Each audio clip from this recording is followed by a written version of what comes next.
Hello everyone, मैं doctor Swati Sharma English सूत्रा में आप सभी का स्वागत करती हूँ। कल हमने जो लेक्चर था, हमारी जो हिस्ट्री की सीरीज़ चल रही है, क्योंकि आपको जानते जूनियर वाले में history of English literature mentioned है। हो सकता है अभी तक तो जो उन्होंने सिलेबस दिया उसमें खोल के राइटर्स नहीं दिए हैं, तो मुझे नहीं पता कौन से राइटर्स आएंगे कौन से नहीं, मगर जितने भी राइटर्स हैं, जिस एज के जो इम्पॉर्टेंट राइटर्स हैं, उनके मैं आपको इम्पॉर्टेंट वर्क करवाती जा रही हूँ और उनके बारे में बताती जा रही हूँ। और आज हम लोग, कल मैंने आपको रोमांटिक एज का एक ओवरव्यू दिया था, आज रोमांटिक एज के जो राइटर्स हैं उनके बारे में मैं आपको बताऊंगी, एल्डर रोमांटिक्स और यंगर रोमांटिक्स के बारे में। तो एल्डर रोमांटिक्स आज होगा, यंगर रोमांटिक्स का एक करवा रही हूँ, उसके बाद दूसरा जो है वो कल करवाऊंगी। सॉरी, वीडियो थोड़ा लेट अपलोड हो रहा है क्योंकि सुबह से बहुत तेज बुखार था, जिस वजह से जो है वो ग्रामर का वीडियो आज बना भी नहीं पाई। शक्ल आपको देख के मेरी लग पता चल रहा होगा। एक और बात आप लोगों से बहुत ज़रूरी करना चाहती हूँ। मैं YouTube पर पहली बार जो है मैंने ये काम जो है ये करना शुरू करा है, लेक्चर सीरीज़ प्रोवाइड करनी। ये आप लोगों को भी पता है, कोई एक इतना बड़ा एग्ज़ाम आ रहा है, मैं आपको जो भी कंटेंट दे रही हूँ, मैं आपसे बार बार एक चीज़ कह रही हूँ, जो भी मैं आपको कंटेंट दे रही हूँ, प्लीज़, आपके पास कोई मटेरियल नहीं है तो आपके पास इंटरनेट है, आपको जो पॉइंट्स मैं बताती हूँ उसे इलेबोरेट आप खुद कर लो। मैंने समझा दिया, आप इलेबोरेट कर लो, क्योंकि मुझे भी पता है कि आधे पौन घंटे के उसमें मैं आप लोगों को वो डिटेल चीज़ें नहीं करवा पा रही हूँ, लेकिन मैं अपनी तरफ से ये कोशिश कर रही हूँ कि जितना जो है मैं आपको प्रोवाइड कर सकती हूँ। एक आपको एक बिंदु पता चल गया कि आपको क्या पढ़ना है, तो आप उस चीज़ को जो है उसको इलेबोरेट कर सकते हैं। Point number 1। दूसरी बात, मैं आपको एक चीज़ है, आप लोगों में से बहुत सारे लोगों को हमने ये कहा कि भाई, हम जितने भी लोग देखते हैं, आप टेस्ट हमारे ऐप पर दीजिए। आप में से कितने लोगों को हमने फ़ोन करा ये कहने के लिए कि आप हमारा पेड कोर्स ज्वाइन कर लो या ये कर लो? हमने तो नहीं कहा, जबकि हमारा जो वो टेस्ट पोर्टल है उसके हमें पैसे देने होते हैं। लेकिन ये मैं कोई एहसान नहीं कर रही, मेरी नेचर है ऐसी। दूसरी तीसरी चीज़, जो हम टेलीग्राम पे नोट्स दे रहे हैं, वो बिल्कुल उसमें हमारा जो पर्पज़ है वो ये है कि आप इनकी नोट्स को अब जैसे आप यूज़ करना चाहते हैं। नाम हटाना मैंने मना इसलिए कर दिया क्योंकि कोई भी उसे बेच सकता था। अब आज मेरे पास लोग, एक कोई मोहतरमा है जो मुझे मैसेज करके कह रही हैं कि यदि आपके भरोसे रहे तो हो गया पेपर क्लियर। एक बात मुझे बताइए, ऐसे कितने लोग हैं जो सिर्फ YouTube के पढ़ाने पर ही आधे घंटे पौन घंटे ही पढ़ते हैं, बाकी पढ़ते ही नहीं, उन चीज़ों को इलेबोरेट करते ही नहीं। दूसरी, क्या अगर मैं YouTube पे पढ़ा रही हूँ तो क्या मैं बेइज्जती करवाने के लिए हूँ? आइए मेरी इंसल्ट कीजिए। क्यों? क्योंकि मैंने YouTube पर एक वो लिया है। मुझे लगता है इन चीज़ों से लोग जो होते हैं वो दूसरे को ये सोचते हैं, ये वो लोग हैं जो जेलस होते हैं, क्योंकि वो लैंग्वेज कहीं से भी किसी भी स्टूडेंट की लैंग्वेज नहीं है। ये वो लोग हैं जिन्हें लगता है कि कोई कैसे ये सब इतना सब दे सकता है बिना कुछ मांगे। यार 15 लेक्चर तक हो गया, अभी तो कुछ नहीं मांगा। अरे 15 लेक्चर क्या, जब तक पढ़ाती रहूँगी तब तक नहीं मांगूंगी। मैंने ये थोड़ी कहा है, मैंने बार बार आपसे कह रही हूँ कि इस चीज़ को इलेबोरेट कर लो, पॉइंट दे रही हूँ, इलेबोरेट कर लो। लेकिन ये वो लोग होते हैं जिन्हें बहुत चिढ़ होती है कि कोई क्यों कर रहा है। तो है, एक बात मुझे बताइए, जो मेरा एक एफ़र्ट है, क्या आप उस एफ़र्ट पे आप मुझे, अगर मान लीजिए मेरे नोट्स में कुछ गड़बड़ है या वो प्रिंट ख़राब है, क्या आप मुझे उसके लिए गाली देंगे? क्या आप मुझे उसके लिए जो है वो, क्योंकि मैं यूट्यूब पर हूँ, यूट्यूब एक ओपन प्लेटफॉर्म है, तो क्या आप मुझे उसके लिए इंसल्ट करेंगे? आप यूट्यूब पे मेरे को कुछ भी बोल सकते हैं, लेकिन मैं अगर कुछ बोल दूँ तो मैं बदतमीज़ हूँ, मेरे अंदर टीचर वाला एटीट्यूड नहीं है। और मैं इतना, मुझे यूट्यूब पे प्यार भी मिलता है लोगों का, बहुत अच्छे से लोग कमेंट करते हैं, मुझे एक मोटिवेशन मिलता है कि हाँ, चाहे मैं बीमार हूँ, मैं कुछ भी हूँ, पैर टूटा मेरा तो मैंने वीडियो बनाया, बुखार हुआ तो मैंने वीडियो बनाया, इंटरनेट की प्रॉब्लम है फिर भी, आज इंटरनेट की प्रॉब्लम है फिर भी मैं वीडियो बना रही हूँ, और उसके बदले में मुझको क्या मिल रहा है? ये सब सुनने को कि आप यूट्यूब पे हैं तो आपको कोई भी कुछ भी कह सकता है। बहुत बहुत वो लगता है। लेकिन इस चीज़ से मेरा मनोबल ये नहीं टूटा कि मैं जो मुझे मुझे पसंद करने वाले हैं या जो कंटेंट को पसंद करने वाले हैं उनके लिए मैं चीज़ छोड़ दूं। मगर मैं उन लोगों से ये कहना चाहती हूँ, मैंने तो आपसे नहीं कहा आप मेरे चैनल को देखो, मैंने आपसे नहीं कहा आप मेरे कंटेंट को देखो, आपको नहीं लग रही वो चीज़, आप जहाँ आपको चीज़ें मिल रही हैं वहाँ पर चले जाओ।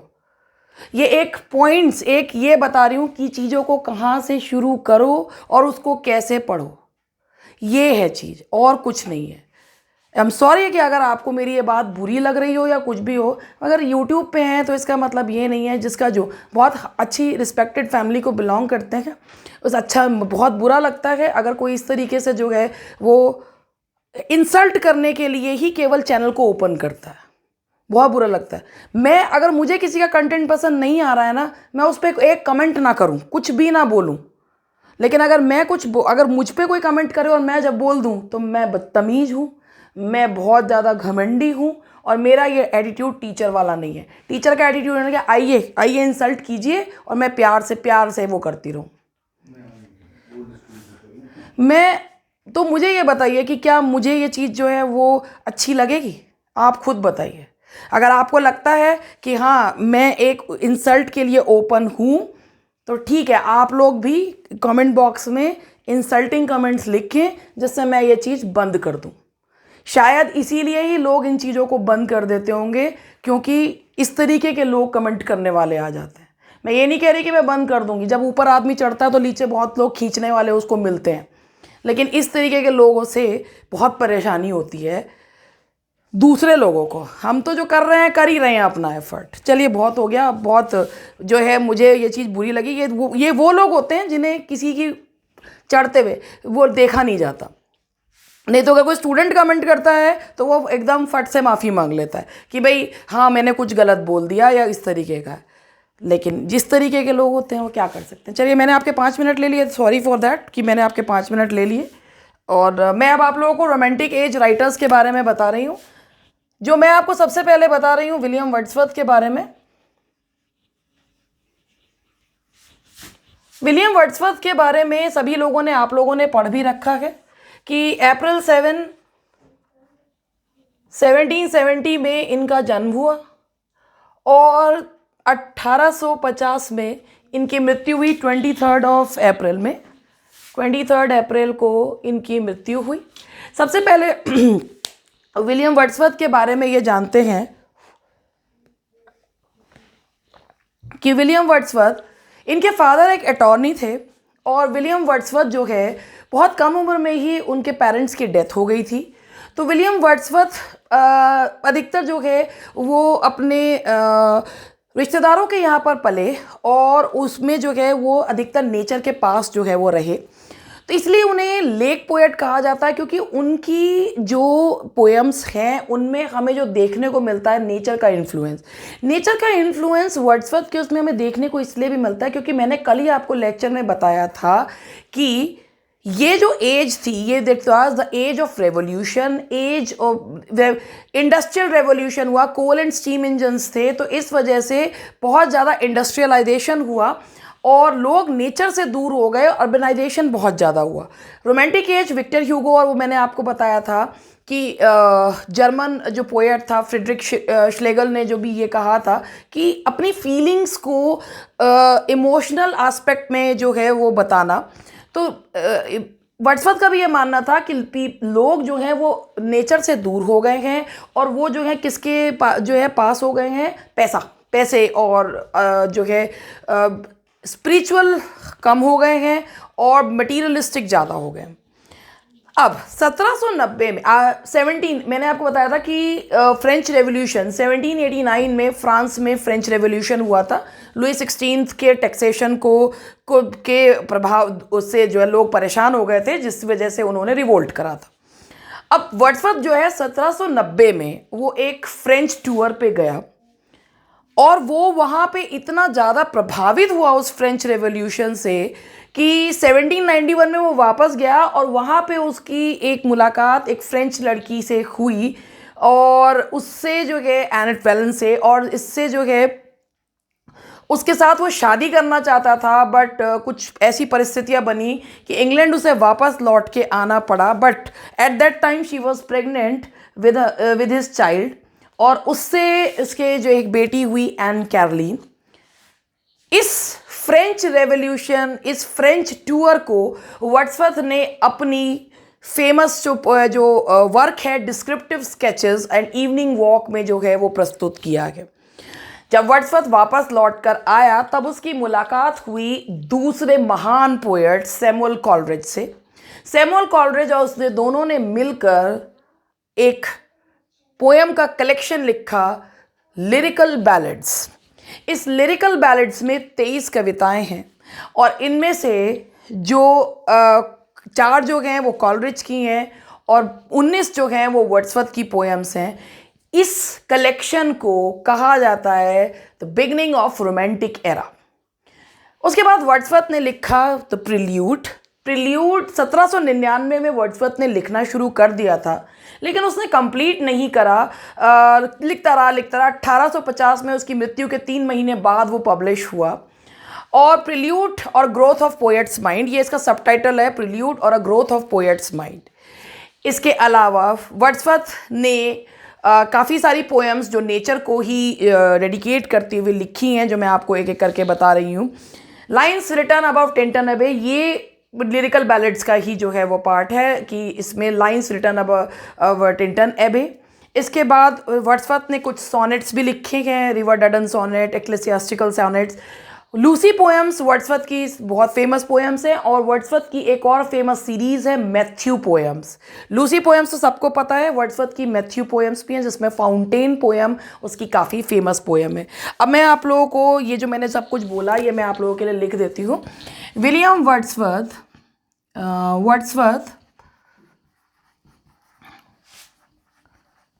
went on a tour to France in 1790.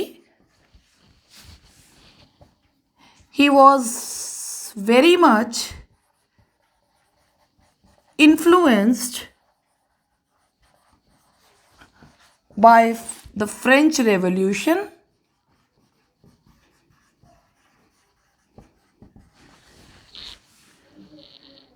He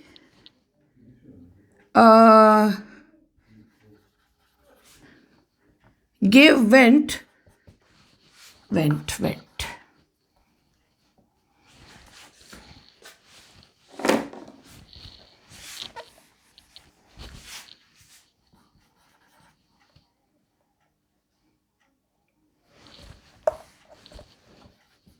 He expressed this tour in descriptive sketches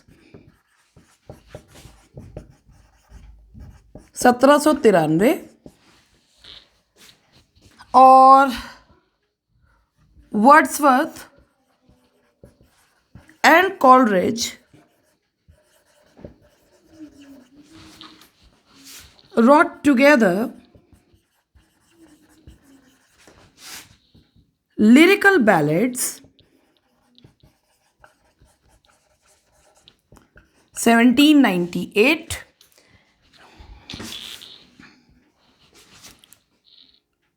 23 poems, 4 by Coleridge, 19 by Wordsworth। ठीक है, तो विलियम वर्ड्सवर्थ का जन्म हुआ था अप्रैल 7 में 1770 में। मृत्यु हुई थी 23 अप्रैल 1850 में। वर्ड्सवर्थ के फादर जो हैं वो एक अटॉर्नी थे, ये लिख लीजिएगा, Wordsworth father was an attorney. Wordsworth के पेरेंट्स की मृत्यु बहुत जल्दी हो गई थी, जिस वजह से उसने अपना काफ़ी समय अपने रिश्तेदारों के साथ बिताया। विलियम वर्ड्सवर्थ जो है वो लेक पोएट्स में गिना जाता है। लेक पोएट्स यानी कि जो नेचर के करीब, 3 जो हैं वो लेक पोएट्स माने जाते हैं। यहाँ ये लिख रही हूँ लेक पोएट्स कौन कौन से हैं। ये लेक पोएट्स हैं आपके वर्ड्सवर्थ, कॉलरिज एंड साउदे। ये काफ़ी कॉमन क्वेश्चन है कि इनमें से कौन सा जो पोएट है वो जो है इनमें से कोई एक अदर ऑप्शन ऐसा दे देते हैं कि भाई इनमें से कौन सा पोएट लेक पोएट नहीं है। तो ये है वर्ड्सवर्थ, कॉलरिज एंड साउदे। ये हालांकि इनमें जो ट्रू जो है वो लेक पोएट था वो वर्ड्सवर्थ ही था। तो यहाँ तक ये हो गया आपका वर्ड्सवर्थ का यह वाला पार्ट। तो ये आप देख लीजिएगा, मैं इसे मिटा के आगे बढ़ती हूँ। तो ये जितना भी मैंने आपको बताया, काफ़ी पॉइंट्स जो है मैं टू द पॉइंट बता रही हूँ, जिससे कि समय कम से कम समय पे एक एक एज को जो है मैं कंप्लीट करवाती जाऊँ।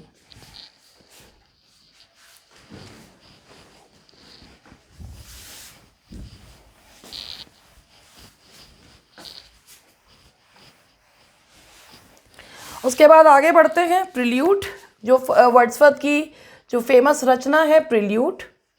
ये प्रिल्यूड वर्ड्सवर्थ ने 1799 में शुरू करी थी और ये 1805 में पूरी हो भी गई थी, लेकिन इट गॉट पब्लिश्ड इन 1850। कितनी किताबों में? इन 14 बुक्स, 14 किताबों में। 1850 में उसकी मृत्यु के 3 महीने बाद 14 किताबों में, it published in 1850 in 14 books. ठीक है, तो ये 1850 में। और प्रिल्यूड का जो सबटाइटल है वो है growth of a poets mind. The growth of a poets mind, ये इसका सबटाइटल है। इसके बाद वर्ड्सवर्थ के और जो मैं आपको वर्क बताऊं, देखिए वर्ड्सवर्थ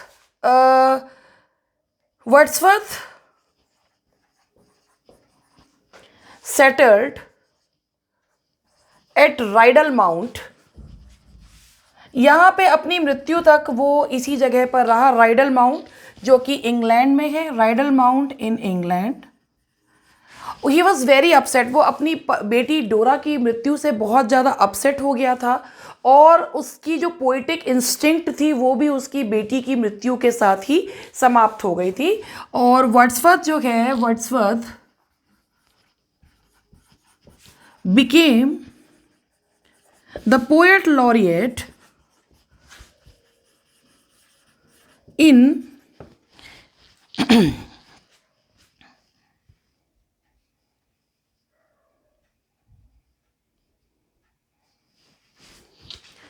1843 आफ्टर साउदे।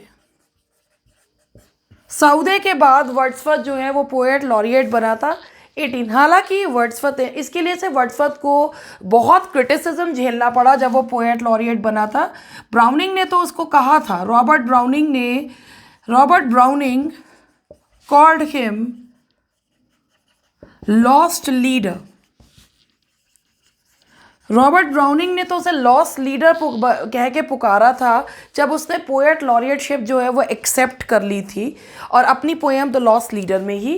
क्योंकि पोएट लॉरिएटशिप का मतलब ये होता है कि जब को जो कवि होता है वो अपनी इच्छा अनुसार कविताएं नहीं लिख सकता, बल्कि उसे जो उसको पेंशन दे, जो उसको एक मुश्त जो राज कवि हो जाता है, जो उससे गवर्नमेंट जो है वो चाहती है वो लिखता है। तो इसीलिए उसने कहा था कि वर्ड्सवर्थ ने अपनी जो आज़ादी है लिखने की, वो पोएट लॉरिएटशिप एक्सेप्ट करते ही खो दी। तो बहुत लोगों ने वर्ड्सवर्थ को इस बात के लिए जो है क्रिटिसाइज़ करा, लेकिन बात यह है कि वर्ड्सवर्थ ने पोएट लॉरिएट बनने के बाद पोएम्स लिखी ही नहीं, क्योंकि वो अपनी बेटी डोरा की मृत्यु से बहुत ज़्यादा जो है वो जो है बहुत प्रभावित हुआ था, और वो उसकी पोएटिक इंस्टिंक्ट जो है उसकी मृत्यु भी डेथ जो है वो हो गई थी। इसके अलावा मैं इसके और जो इम्पोर्टेंट वर्क हैं ये देख लीजिए। प्रिल्यूड है, एक्सकर्शन है, लूसी पोएम्स हैं, मैथ्यू पोएम्स हैं। प्लीज़ आप लोगों को जैसे बताएं लूसी पोएम्स कौन सी हैं वो आप देख लीजिएगा, मैथ्यू पोएम्स कौन सी हैं वो आप लोग ज़रूर देख लीजिएगा। ठीक है, अब मैं यहाँ पर कुछ जो है वर्क्स लिख देती हूँ। ये देखिए, एक मिनट।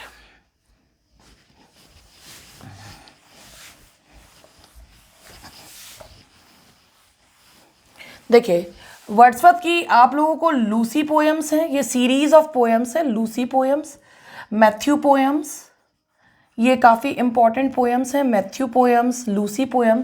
तो प्लीज़ जो है जैसे भी मुझे वो मिलेगा अब मैं कह तो देती हूँ, अगर नहीं कर पाती हूँ तो फिर मेरे पीछे पड़ जाते हैं लोग।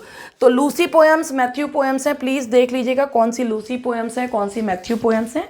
इसके अलावा उसके हैं रिवर डडन सोनेट्स हैं। और अगर आप मैथ्यू पोएम्स को देखना चाहते हैं कि मैथ्यू पोएम्स कौन सी हैं, तो प्लेलिस्ट में मैथ्यू पोएम्स वर्ड्सवर्थ की पूरी डली हुई हैं, पूरा डिटेल में एक मेरे ख्याल से 45-50 मिनट्स का लेक्चर है, आप उसे देख सकते हैं। रिवर डडन सोनेट्स हैं और शेक्सपियर वर्ड्सवर्थ का एक प्ले है बॉर्डर्स। तो बॉर्डर्स जो है वो इसका वर्ड्सवर्थ का एक जो प्ले है, ये जो है वर्ड्सवर्थ का प्ले है, एक ही प्ले लिखा है इन्होंने, द बॉर्डर्स। तो चलिए अब यहाँ तक हमने जो है मैथ्यू पोएम्स के बारे में फिर मैं आपको बता रही हूँ, प्लेलिस्ट में जाकर आप सारी मैथ्यू पोएम्स जो हैं वो देख सकते हैं, पूरी जो है सीरीज़ पड़ी हुई है मैथ्यू पोएम्स की। तो चलिए अब आगे बढ़ते हैं, नेक्स्ट जो है वो राइटर को लेते हैं। अब हम नेक्स्ट राइटर जो ले रहे हैं रोमांटिक एज के राइटर्स में, वो है हमारा सैमुअल टेलर कॉलरिज। कॉलरिज के बारे में मैं आपको बताऊं कि कॉलरिज जो है वो ओपियम एडिक्ट था। पूरी ज़िंदगी ये एक डिप्रेशन से जो है वो जूझता रहा, और इसके बारे में ये भी कहा जाता है कि इसे शायद बाइपोलर डिसऑर्डर था। और कॉलरिज का जो फेमस वर्क है वो है बायोग्राफिया लिटरेरिया। बायोग्राफिया लिटरेरिया, और उसके करियर के स्पैन में उसकी जो उसकी फेम है वो 3 पोएम्स पे डिपेंड करती है, Kubla Khan, Christabel and the rime of ancient mariner. ये जो है ये 3 पोएम्स हैं जिस पर कॉलरिज का जो है वो उसकी फेम जो है वो रेस्ट करती है। इसके अलावा कॉलरिज ने essays on Shakespeare and other poets जो हैं वो एसेज डिलीवर करे, जो उसकी जीवन काल में तो नहीं, उसकी मृत्यु के बाद जो है वो कंपाइल करे गए।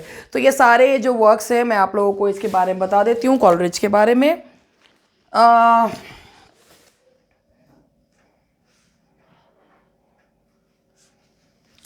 His famous work is Biographia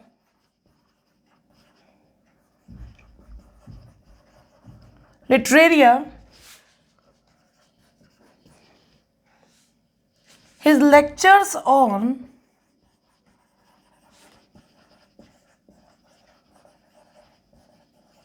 Shakespeare and other poets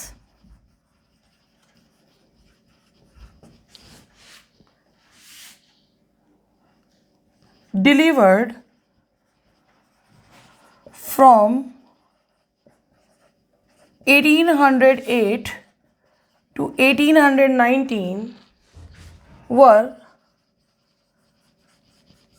collected after his death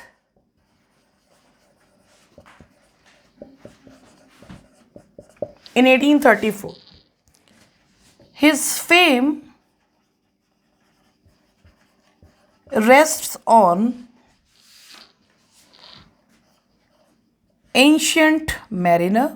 ये 3 पोएम्स का नाम है, ये सारी सुपर नेचुरल जो है। His fame rest on ancient mariner, कुबला Khan and Christabel. ठीक है, अब एक और आपको एक चीज़ बताऊं, कॉलरिज के बारे में ये कहा जाता था विलिंग सस्पेंशन ऑफ डिसबिलीफ। ये टर्म जो है वो दिया गया है विलिंग सस्पेंशन ऑफ डिसबिलीफ। ये कुछ बीच में मुझे चीज़ें याद आती रहती हैं तो मैं इसको बता देती हूँ। विलिंग सस्पेंशन ऑफ डिसबिलीफ, ये कॉलरिज के बारे में कहा जाता था कि वो असाधारण को साधारण बना देता था, और शेक्सपियर वर्ड्सवर्थ जो है वो साधारण को जो है वो असाधारण बना देता था, और ये असाधारण को जो है वो साधारण बना देता था। विलिंग सस्पेंशन ऑफ डिसबिलीफ ये जो टर्म है ये कॉलरिज से ही एसोसिएटेड है। इसका मतलब है कि जब जो रीडर है अगर वो कोई भी चीज़ पढ़ रहा है तो जो भी चीज़ उसके सामने हो रही है, चाहे वो सुपर नेचुरल एलिमेंट्स हैं, चाहे कोई भी चीज़ है, यदि वो सभी चीज़ों पे यकीन कर ले, हाँ ऐसा हो सकता है, तो इसे क्या कहते हैं? Willing suspension of disbelief. ये टर्म काफ़ी इंपॉर्टेंट टर्म है। It is related to S G. Coleridge, और जिसमें कहा है कि whatever is happening before the eyes of reader, he और she should believe over it. तो इसे जो है कहा गया है विलिंग सस्पेंशन ऑफ डिसबिलीफ। तो कॉलरिज, जो कि मैंने आपको बताया कि ताउम्र वो जो है वो इससे जो है जूझता रहा कि डिप्रेशन, और वो जो है ओपियम का भी एडिक्ट था। इवन कहते हैं कि कुबला खान तो अधूरी ही इसलिए रह गई क्योंकि कुबला खान जब वो लिख रहा था तो उसने ओपियम के नशे में था, और उसे कोई सपना आया और ही जॉटेड डाउन, मतलब उसको सपना आया और उसने एक जेनेडू का किंगडम जो है वो देखा। अचानक से किसी ने दरवाज़ा खटखटा दिया और उसका सपना टूट गया, और उसके बाद से बहुत कोशिश करी कि वो सो जाए, उसको सपना दोबारा आ जाए, मगर ऐसा हुआ नहीं। तो जब हुआ नहीं तो वो पोएम इसलिए ही कुबला खान अधूरी है। ए राइम ऑफ एंशिएंट मैरिनर बिल्कुल पूरी कंप्लीट पोएम है, और कुबला खान सुपर नेचुरल एलिमेंट्स पर आधारित है, लेकिन अधूरी जो है वो पोएम है। तो ये सारे पॉइंट्स मैंने आपको बताए कि उसके वक्त। अब आपको एक क्या काम करना है, एंशिएंट मैरिनर, कुबला खान, क्रिस्टाबेल के केवल आप लोगों को नेट पर सर्च करके इनके जो पब्लिशिंग डेट हैं वो लिखनी है। इतना तो आप मुझे लगता है कर ही लेंगे।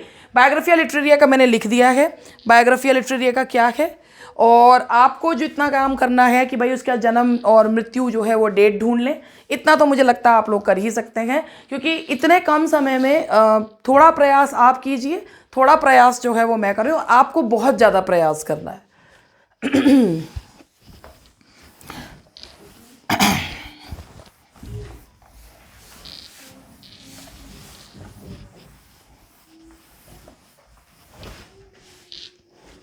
इसके बाद हमारा नेक्स्ट जो राइटर है वो है साउदे। तो यही जो मैं तीन आपको पहले एल्डर रोमांटिक्स में है, साउदे, रॉबर्ट साउदे, साउदे के बारे में बता रही हूँ। साउदे वर्ड्सवर्थ से पहले जो है वो बने थे, पोएट लॉरिएट थे, और इनके जो इसके रॉबर्ट साउदे के पोएट के रूप में तो ये मध्यम दर्जे के थे, but as a lake poet he was the greatest man. और उनके जो वर्क हैं उनमें जो उनकी एपिक्स हैं, उनका एपिक है, जो उनके एपिक है इनका जो लिखा है इन्होंने थालबा, और इसके अलावा एक है द कर्स कहमा। ये इनके इम्पॉर्टेंट वर्क्स हैं रॉबर्ट साउदे के। उन्होंने साउदे ने जो है वो लोगों की बायोग्राफीज लिखी हैं। उनका जो फेमस वर्क है, his famous work is his famous prose work is Life of Nelson। देखिए, डेट्स याद करनी तो बहुत मुश्किल होती हैं, लेकिन अगर क्वेश्चंस इस तरीके से पूछे, अभी खुल के कोई भी राइटर सामने नहीं दिया है, लेकिन अगर हिस्ट्री ऑफ इंग्लिश लिटरेचर में से ये पूछे द कर्स कहमा किसका है, द कर्स ऑफ कहमा किसका है, या थालबा किसका है, लाइफ ऑफ नेल्सन किसने लिखा है, तो ये एक हैंडी चीज़ें हैं जो आप लोगों को पता है। बाकी फिर मैं बार बार कह रही हूँ कि जो है आप इसमें थोड़ा सा जो है प्रयास आप भी कीजिए। साउदे was appointed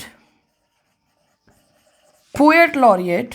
ये पोएट लॉरिएट मैंने आपको बताया कि ये कौन होते हैं, राजकवि, राजा की मतलब गवर्नमेंट की तरफ से इन्हें पेंशन मिलती है, और they are not free to write whatever they want to.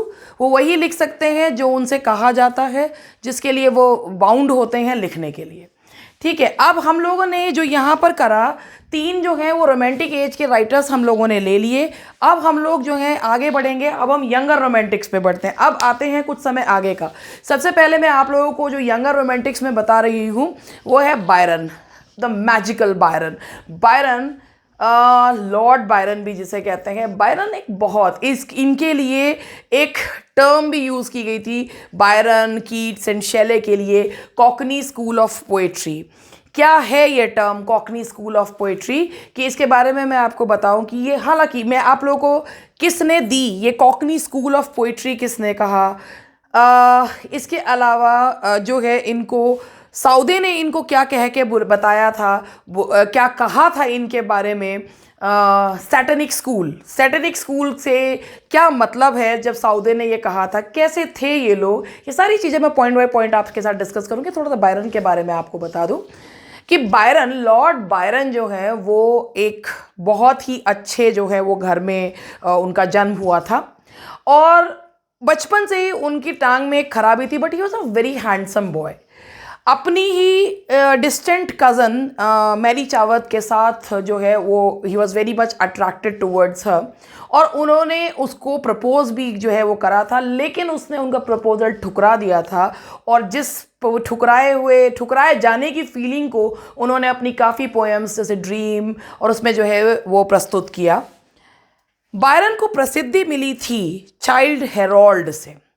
Byron ने जब चाइल्ड हेरोल्ड लिखी तो बायरन के ये शब्द थे, one day I woke up and found my self famous, कि जब मैंने एक दिन में उठा और मैंने खुद को फेमस जो है वो पाया, ये बायरन ने कहे थे जब उसने चाइल्ड हेरोल्ड लिखी थी। इसके अलावा बायरन का एक बहुत फेमस वर्क है English bards and Scotch reviewers, जो कि पोप की तर्ज पर उसने जो है वो सटायरिक टोन में लिखा है, जिसमें उसने नियो क्लासिकल जो स्ट्रक्चर्स हैं उनको जो है उनको मतलब लिखा है, देखिए पोप की तरह सटायर में लिखा है, लेकिन नियो क्लासिकल स्ट्रक्चर पे ही उसने जो है वो व्यंग मारा है।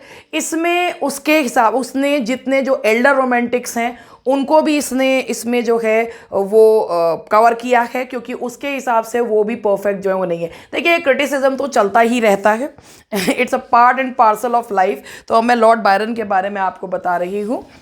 तो थोड़ा सा मैं आप लोगों को इसके बाकी satanic school, Cockney school of poetry, ये सब मैं आप लोगों को कल जो है वो बताऊँगी।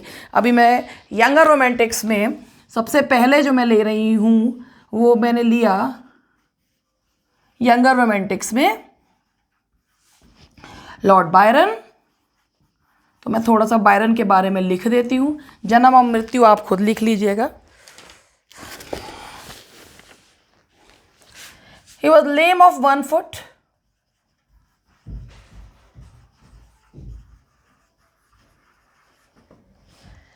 He fell in love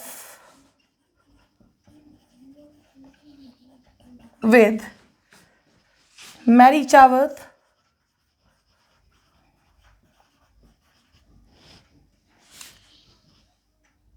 and she rejected him.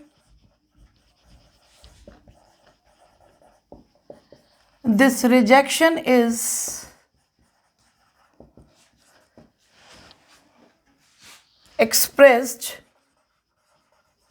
in The Dream। ये पोएम का नाम है। 1816। He is known for his Child Herald,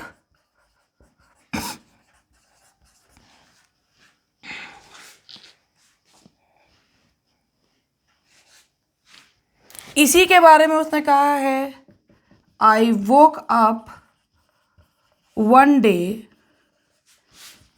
and found my self famous.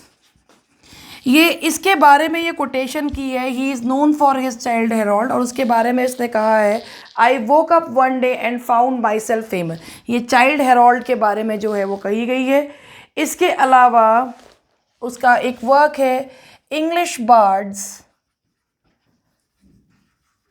And Scotch reviewers, जो कि उसकी एक सटायरिकल पोएम है, जिसमें उसने सभी जो एल्डर रोमांटिक्स हैं उनको भी और जो है नियो क्लासिकल एव को फॉलो करने वालों को जो है उसने उसमें कवर जो है वो किया है। तो ये है आपका यंगर रोमांटिक्स का पहला। मैंने आपको लॉर्ड बायरन ले लिया। लॉर्ड बायरन यंगर रोमांटिक्स में कौन कौन से आते हैं? Byron, Keats and शेले। इनके लिए Cockney school of poetry term किसने यूज़ करा? सैटेनिक स्कूल क्यों कहा गया? ये कौन से आइडियल्स मानने वाले थे? कल हम लोग जो हैं वो इसके यंगर रोमांटिक्स और पोएम्स में और बाकी गोथिक नॉवेल्स को कवर करेंगे कल के लेक्चर में। आपको लेक्चर पसंद आए तो ठीक है, नहीं पसंद आए तो कोई बात नहीं, मैं अपना प्रयास जारी रखूंगी। बस मेरी आपसे एक रिक्वेस्ट है कि आप लोग जो भी मैं आपको पॉइंट्स करवाती हूँ उन्हें नोट करते हैं। इंटरनेट आपके सबके पास है, थोड़ा सा इलेबरेट कर लीजिए, आपके बहुत अच्छे नोट्स बन के तैयार हो जाएंगे। जितना समय है उसी समय को यूज़ करना है, और जो है उसमें ऑब्वियसली मुझसे ज़्यादा मेहनत आपको करनी है। आपको लगता है कि मैं मेहनत कर रही हूँ, अच्छी बात है, नहीं लगता तो कोई बात नहीं।